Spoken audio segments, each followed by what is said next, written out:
باپ کی صفت میں ایک اور تاریخی بات بتاتا چلوں آپ کو آج. آپ نے اکثر دنیا میں دیکھا ہوگا کہ آپ دنیا کے کسی ملک میں چلے جاؤ, آپ نے اکثر دیکھا ہوگا باپ پہلے مر جاتے ہیں. دیکھا, باپ پہلے مر جاتا ہے گھر میں. کیوں؟ ایک شخص گیا پیارے نبی صلی اللہ علیہ وسلم کے پاس, شکایت کر دی جا کے, یا رسول اللہ میرا باپ جو ہے نا میری غیر موجودگی میں میرے کمرے میں جا کے میرے سامان چھیڑ دیتا ہے. باپ اولڈ ہو گئے نا, مطلب وہ دکیانوس ہو گئے آج کی اولاد کے نزدیک. اولاد کو زیادہ پتا ہے کہ کیا کھانا ہے کیا پہننا ہے. تو جا کے شکایت کر دی اللہ کے پیارے نبی صلی اللہ علیہ وسلم کے پاس کہ یا رسول اللہ میرا باپ نا میرے گھر میں جب میں جاتا ہوں میرا مال ادھر ادھر کر دیتا ہے, کہ میرے پیسے بنا پوچھے مجھ سے خرچ دیتا ہے, کسی کو اٹھا کے دے دیتا ہے. تو قانون تو دنیا کو یہی کہتا ہے کہ وراثت میں سے جو ملے سو ملے, جو خود کمایا ہو اس میں کسی کا دخل نہیں ہے. اللہ کے نبی علیہ السلام نے اس کی بات جب سنی تو ایک صحابی کو بھیجا کہ فلاں شخص کو بلا کے لاؤ جس کا بیٹا شکایت کے لیے آیا ہے. اب وہ بندہ گیا, اس نے جا کے اس بندے کو کہا کہ تیرے بیٹے نے اللہ کے نبی علیہ السلام کے پاس تیری شکایت کر دی ہے, چل تجھے بلا رہے ہیں. اب جب یہ گھر سے چلا, جس کی شکایت ہے جس کی پیشی ہونی ہے, باپ جب گھر سے چلا کہ بیٹے نے شکایت کر دی نبی علیہ السلام کی حضور, تو باپ راستے میں کچھ گنگنا رہا ہے, اپنے دل کے اندر کچھ باتیں کر رہا ہے. کیا باتیں کر رہا ہے؟ کہتا ہے یار دیکھ اس نے جا کے رسول اللہ کے پاس میری شکایت کر دی ہے, اور دل میں اس نے بہت ساری باتیں اپنے بیٹے کے متعلق سوچی. ابھی جب وہ پہنچا دربار رسالت صلی اللہ علیہ وسلم میں تو یہ ہونا تو یہ چاہیے تھا کہ رسول اللہ اس سے پوچھتے کہ ہاں بھائی تم کیا کرتے ہو, کیوں اپنے بیٹے کا مال خرچ کرتے ہو, کیوں اس کا سامان خرد برد کر دیتے ہو. اس سے پہلے جبریل آ گئے اور رسول اللہ کو کہا کہ پیارے کریم رسول اللہ فرماتے ہیں کہ یہ جو بندہ آ گیا یہ سارے رستے اپنے بیٹے کے متعلق شعر پڑھتا آیا ہے, جو زبان تک نہیں لایا, دل میں تھے, دماغ میں تھے, ذہن میں تھے, باقی باتیں بعد میں ہوں گی. اس کو کہیے کہ جو راستے میں جو شعر تو لکھتا آیا, جو اپنے دل میں کرتا آیا, پہلے وہ تو سنا, اگلا قصہ بعد میں ہوگا. اب جب پیارے نبی کہیے صلی اللہ علیہ وسلم نے اس کو یہ بات کہی نا باپ کو کہ وہ راستے بھر کیا گنگناتے آئے, تو بڑا حیران رہ گیا. دوبارہ کہنے لگا کہ اشہد اللہ الہ الا اللہ وحدہ لا شریک لہ واشہد ان محمدن عبدہ ورسولہ. کہنا یا رسول اللہ ایمان اور بڑھ گیا, کیونکہ جو راستے میں نے اپنے آپ سے گفتگو کی وہ تو بس میں ہی جانتا ہوں یا میرا رب جانتا ہے, آپ تک اطلاع پہنچ گئی. میں پھر گواہی دیتا ہوں کہ آپ اللہ کے سچے رسول ہیں. تو نبی علیہ السلام نے اسے کہا کہ اچھا بتاؤ تو صحیح تم راستے بھر کیا باتیں کرتے آئے. کہنے لگا یا رسول اللہ جب مجھے پتہ لگا نا کہ میرے بیٹے نے آپ کے پاس شکایت کر دی, آپ کے دربار میں پہنچ گیا, جب میں اپنے گھر سے چلا میں نے جوتیاں پہنی, اور جب میں نکلا سڑک کے اوپر میرے دل میں خیال آیا کہ عبد الرحمن جو بھی ان کا نام ہوگا, کہ تیرے گھر میں جب یہ بچہ پیدا ہوا تھا نا تیرا سر فخر سے اوپر اٹھ گیا, اور تو خوشی سے ناچتا پھرتا تھا, لوگوں کو کہتا تھا دیکھو میرے گھر بیٹا ہوا ہے. اس واقعے پہ مجھے ایک کندیاں شریف پاکستان میں ایک بہت بڑی خانقاہ ہے, تو ان کے جو پیر تھے یہاں ملا پور لدھیانہ کے رہنے والے تھے, تو حضرت کو وہاں ٹیلی گرام گیا کہ حضرت آپ کے گھر بیٹا پیدا ہوا ہے. مجلس لگی ہوئی تھی, مریدوں کو پتہ لگا سن 1946 کے قریب کی بات ہے, تو زار و قطار رونے لگے. لوگوں نے پوچھا حضرت خوشی کی بات ہے؟ فرمایا خوشی تو اس بات کی ہے نا کہ اللہ نے بیٹا دیا, ڈرتا اس بات سے ہوں کہ بڑا ہو کے کہیں میری بدنامی کا باعث نہ بن جائے, اللہ اس کا مقدر اچھا کر دے. تو وہ شخص نبی علیہ السلام کے سامنے کھڑا ہے, اور نبی علیہ السلام کو جبریل علیہ السلام نے پہلے سے ہی بتا دیا. کہنے لگا یا رسول اللہ میں نے یہ دل میں سوچا کہ یہ جب پیدا ہوا تھا نا سب سے زیادہ خوش میں تھا, اس کی ماں سے بھی زیادہ میں ہی خوش تھا. اور کہتا پھر میں نے مٹھائیاں بانٹی، لوگوں کو اپنے گھر پہ دعوت پہ بلایا کہ دیکھو مجھے اللہ نے بیٹا دیا ہے۔ اور پھر کہنے لگا کہ جب یہ چند مہینے کا تھا یہ ساری رات سوتا نہیں تھا، اس کی ماں تھک جاتی تھی، میں کندھے پہ لگا کے اس کو پھرتا تھا۔ یہ جو بچہ شکایت لے کے آیا رسول اللہ کے پاس اپنے والد کی، فرمایا یا رسول اللہ میں تو ساری رات اس کو اپنے کندھے سے اپنی چھاتی سے لگا کے اگر میرے قدم رکتے تھے یہ رونے لگتا تھا، میں پھر چلنے لگتا ساری رات۔ فرمایا یا رسول اللہ پھر ایک ایسا وقت آیا یہ بڑا بیمار ہو گیا، جب یہ سخت بیمار ہوا مجھے اور میری بیوی کو اندیشہ ہوا کہ کہیں اس کی جان نہ نکل جائے۔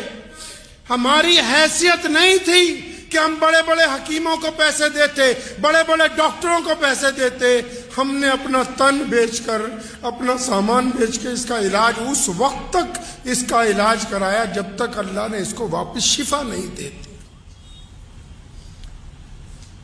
نبی علیہ السلام اس کی باتیں سن رہے ہیں تو آپ صلی اللہ علیہ وسلم ساروں قطار رو رہے ہیں۔ وہ بوڑھا آدمی اپنی داستان بیان کر رہا ہے کہ یا رسول اللہ یہ اچھے کپڑے پہننا چاہتا تھا اور اتنے پیسے ہی نہیں تھے کہ ہم سب گھر والے اچھے کپڑے پہنے، تو میں اور اس کی والدہ ہم پرانے کپڑے پہنتے تھے، اپنے بچے کو نئے کپڑے لاتے تھے۔ اور پھر اس نے کہا کہ یا رسول اللہ اس کو ہم نے پڑھنے کے لیے بھیجا، جہاں ہم مزدوری کرتے تھے وہ لوگ تانے دیتے تھے کہاں ادھر ادھر چلا جاتا تھا، میں نے لوگوں کی گالیاں سن کے اس کو وقت پر مدرسے بھیجا، اس کو وقت پر اسکول پہنچاتا رہا، پھر اس کو لے کے آتا رہا کہ کوئی اس کو تکلیف نہ پہنچائے، لوگوں کے تانے سنتا رہا، لیکن میں نے اس کو پڑھایا، اپنے سے بہتر پڑھایا اس کو۔ یا رسول اللہ میں جوان تھا، اس بوڑھے نے کہا یا رسول اللہ میں جوان تھا، میری ہڈیوں میں سے جو گوشت ہے، میری ہڈیوں میں جو خون ہے، میں نے اس انداز سے محنت کی اپنی اولاد کے لیے کہ آپ یہ دیکھیں یہ 25-30 سال کے بعد میرا گوشت، میری طاقت، میرا خون وہ اس میں منتقل ہو گیا ہے، یہ اب جوان نظر آتا ہے اور میں بوڑھا ہو گیا ہوں۔ اور میرا یہ خواب تھا کہ جب میرا بچہ بالکل جوان ہو جائے گا تو یہ پھل دے گا مجھے۔ نبی علیہ الصلوۃ والسلام نے جب اس کی یہ باتیں سنی نا اس بوڑھے آدمی کی، تو اس نوجوان کو جو قریب میں بیٹھا ہوا تھا جس نے اپنے باپ کی شکایت لگائی تھی، اس کو یہاں سے ایسے گریبان سے ایسے پکڑا، فرمایا سن تو اور تیرا مال تیرے باپ کا ہے، تو اور تیرا مال تیرے باپ کا ہے، تو اور تیرا مال تیرے باپ کا ہے۔ فرمایا یہ جو تیری شخصیت ہے، یہ جو تیری زندگی ہے، جو کچھ تو نے کمایا ہے، بہت سارے لوگ کہتے ہیں نا اپنے باپ کو بھئی تو نے کیا ہی کیا ہے، یہ جو وجود آج کھڑا ہو کر یہ سوال کرتا ہے یہ تو نے کیا ہی کیا ہے، یہ اگر اپنی پیدائش سے لے کر اب تک کا اپنا وجود دیکھے گا تو بغیر باپ کی محبتوں کے یہ اس مقام تک پہنچ ہی نہیں سکتا تھا۔ میں مانتا ہوں کہ ماں جو ہے وہ ان بچے کو پالتی ہے، سنو دل پر ہاتھ رکھ کے، کائنات میں یہ دستور ہے اور اس سے انکار نہیں ماؤں کی محبت سے کہ ماں بچے کو پالتی ہے، لیکن باپ بچے کی پرورش کرتا ہے، اور پرورش کرنے میں اور پالنے میں بھی زمین آسمان کا فرق ہے۔ جو باپ کے دل میں محبت ہے اس کا اندازہ اللہ کے علاوہ کائنات میں کوئی دوسرا لگا نہیں سکتا ہے۔ اور جن لوگوں کے پاس یہ نعمت ہے، جن کے پاس یہ نعمت ہے، وہ نخرے کرتے پھرتے ہیں، نخرے کرتے ہیں کہ جی ہمیں تو ٹائم نہیں ہے۔ آج کل آپ بڑے گھروں میں چلے جاؤ، جتنے امیر لوگ ہیں یا آج کل جتنے آپ مڈل کلاس لوگ ہو، جتنے بھی ہو، ایسے جاتے ہیں رات کو ماں باپ کے کمرے میں جیسے کسی بہت ملٹی اسپیشلٹی ہاسپٹل کا ڈاکٹر آیا ہو۔ جا کے دروازہ کھول کے کیا پوچھیں گے؟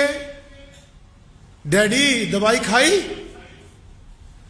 ابو جی دوائی کھائی؟ باپ کہتا ہاں بیٹا کھائی. اچھا شوگر چیک کی؟ ہاں جی کر لی. بی پی چیک کیا؟ ہاں جی کر لیا. اچھا ٹھیک ہے پھر آپ آرام کیجئے, اللہ حافظ. یہ جو کام تو کر رہا ہے یہ تو ایک ڈاکٹر بھی اچھی طرح کر سکتا ہے. یہ جو آپ نے کام پکڑا لوگوں نے کہ باپ کے کمرے میں گئے, ماں کے کمرے میں رات کو گئے اور جا کر کہا کہ اچھا دوائی کھائی کہ نہیں کھائی, بلڈ پریشر چیک کیا کہ نہیں کیا, یہ تو ایک ڈاکٹر بھی اچھی طرح کر سکتا ہے.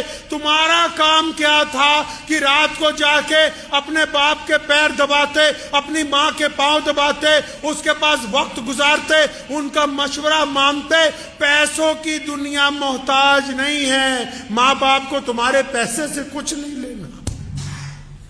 کون سے پیسے کی بات کر رہا ہے؟ کس پیسے کی بات کرتا ہے؟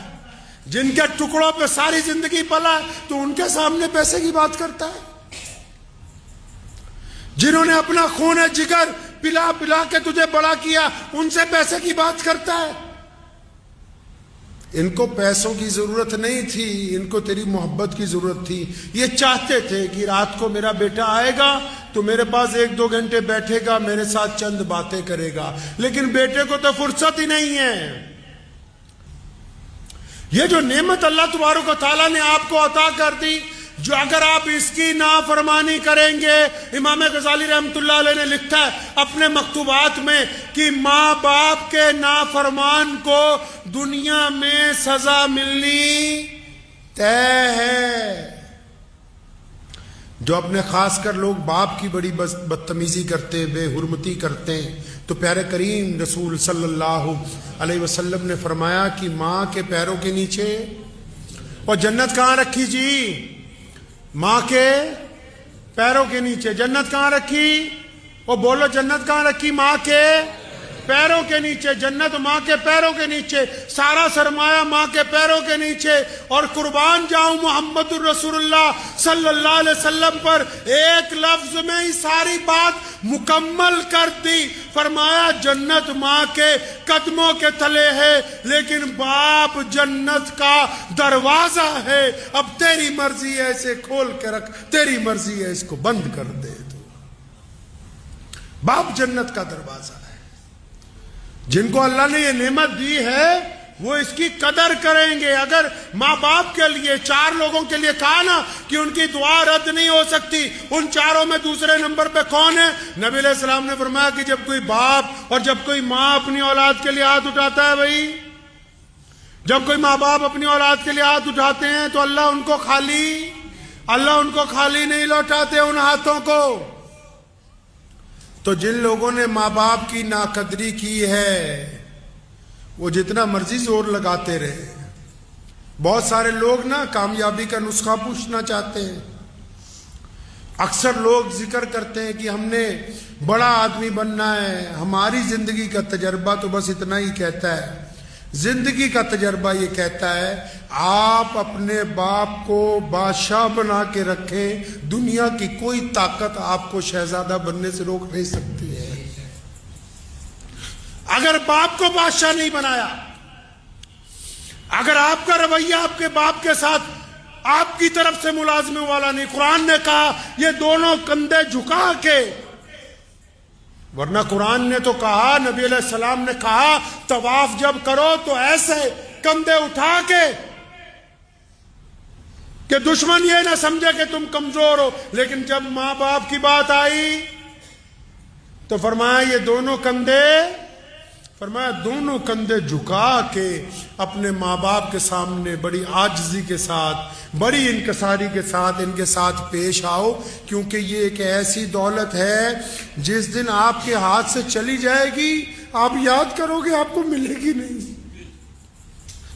ڈھونڈو گے ہی نہیں, بستی بستی ملنے کے نہیں نایاب ہیں, تلاش کرتے پھرو گے.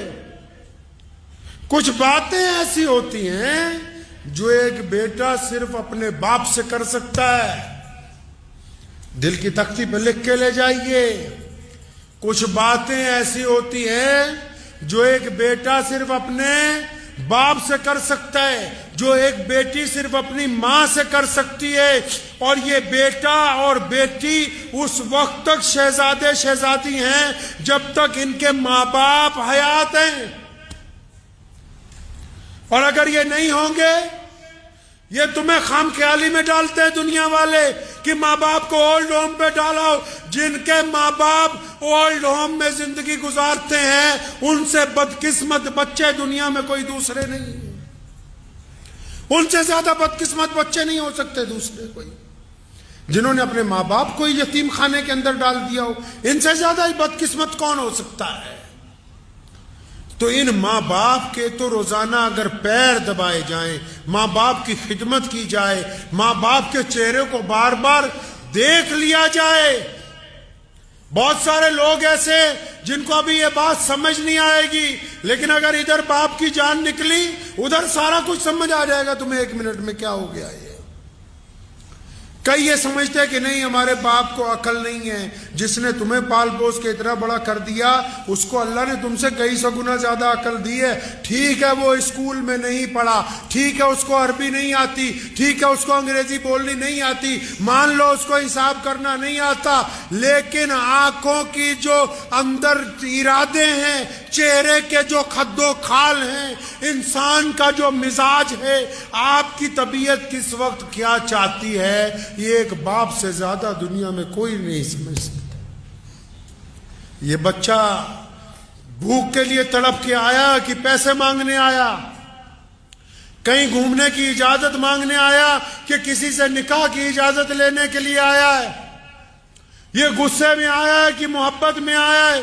تمہاری چال کو، تمہاری ڈھال کو اگر کوئی سمجھ سکتا ہے پہلی نگاہ کے اندر تو وہ صرف آپ کا باپ ہے، اس کے علاوہ یہ صرف ہے ہی کسی کے اندر نہیں.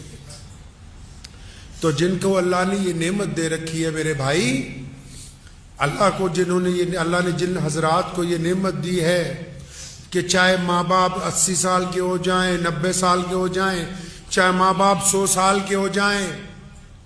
میں نے اپنی دادی محترمہ رحمت اللہ علیہ کا ایک واقعہ مجھے یاد آتا ہے. میرے والد اللہ نے ان کو بڑی عزت عطا فرمائی، پوری دنیا میں جاتے تھے، ہزاروں لوگ ساتھ ہوتے تھے. تو میں نے اپنی دادی کو دیکھا آخری عمر میں کہ جب والد صاحب رحمت اللہ علیہ گھر سے نکلتے تھے تو انہوں نے بلا کے کہنا ہے کہ بیٹا حبیب ایسا ہے، سامان رکھا ہے؟ جی ہاں رکھا ہے. فلاں چیز بیگ میں رکھی ہے؟ رکھی. فلاں دوائی رکھی ہے. تو خود بذات خود بستر پہ ہونے کے باوجود تو ایک دن میں بذات خود ذہن میں سوچتا رہا کہ یہ جس بندے کو ہماری دادی نصیحت کرتی ہے اس کے ساتھ تو 50 لوگ چل رہے ہیں، اتنے خادم ہیں، ہر جگہ آگے پیچھے گاڑیوں کا ریل پیل ہے. یہ پھر ذہن نے یہ کہا کہ آپ یہ نہ دیکھیں کہ یہ نصیحت ہے، یہ ایک بہت بوڑھی ماں کے دل میں اپنی اولاد کے لیے محبت کا جذبہ ہے جو ہمیشہ جوان رہتا ہے، بڈھا نہیں ہوتا ہے. جو ماں باپ کی محبت ہوتی ہے نا جی، میاں بیوی کی محبت اولاد کے بعد آتی، بھائیوں کی محبت کاروبار کے بٹوارے کے بعد آتی، یار دوستوں کی محبت تعلیم کے بعد آتی. کائنات میں اگر کوئی محبت جو روح کا رشتہ، جو خون کا رشتہ، جو ہڈیوں کا رشتہ، جو جسم کے ساتھ اگر کوئی جڑا ہوا رشتہ ہے جو دن بدن عروج پر جاتا ہے دور ہونے کے باوجود، وہ صرف باپ کا، ماں کا رشتہ، اس کے علاوہ کوئی اور رشتہ ہے ہی نہیں ہے. تو میری ان سب نوجوانوں سے گزارش ہے، ان سب بھائیوں سے، بہنوں سے، بیٹیوں سے جن کے ماں باپ زندہ ہیں، اپنے ماں باپ کی قدر کر لو. یہ نعمت دوبارہ بازار میں نہیں ملنی، یہ والی نعمت نہیں ملنی. باقی سب کچھ مل جائے گا، تمہیں یار مل جائیں گے، دوست مل جائے گا، اولاد اور آ جائے گی. کون سی نعمت نہیں ملنی بھائی؟ ماں اور باپ والی نعمت نہیں ملنی. اور باپ کی صفت میں ایک اور تاریخی بات بتاتا چلوں آپ کو. آج آپ نے اکثر دنیا میں دیکھا ہوگا کہ آپ دنیا کے کسی ملک میں چلے جاؤ، آپ نے اکثر دیکھا ہوگا باپ پہلے مر جاتے ہیں، دیکھا باپ پہلے مر جاتا ہے گھر میں. کیوں؟ اکثر گھروں میں آپ جاؤ لوگوں کا باپ پہلے مرتا ہے. کیوں؟ اس پر بوجھ ہی اتنا ڈالا گیا ہے, اس کے کندھوں پر بوجھ اتنا ہے, اور اللہ نے اس کو طاقت ایسی دی ہے کہ یہ اپنے غم رو کے دردناک طریقے سے نہ اپنی پریشانی اپنی بیوی کو کہتا ہے, نہ اپنی پریشانی اپنی اولاد کو کہتا ہے. اس لیے باقی رشتے والے لمبی عمریں گزارتے ہیں, لوگوں کا باپ زیادہ دیر زندہ نہیں رہتا ہے. بوجھ اتنا ہے اس کے اوپر. لیکن اس کی خودداری دیکھو, بوجھ کو برداشت کرتا ہے, قبر کو قبول کر لیتا ہے. اور قربان جاؤں حدیث پاک میں آیا قیامت والے دن ماں باپ کی تڑپ بچوں کے لیے ختم نہیں ہوگی, جنت میں چلے جائیں گے تب بھی اللہ سے سوال کریں گے ماں بھی اور باپ بھی کہ یا اللہ ساڈے بچے کتنے, بچے کہاں ہیں. اور پھر اللہ نے بڑی شان رکھی ہے ان کی, اللہ نے ماں باپ کی بڑی شان رکھی ہے.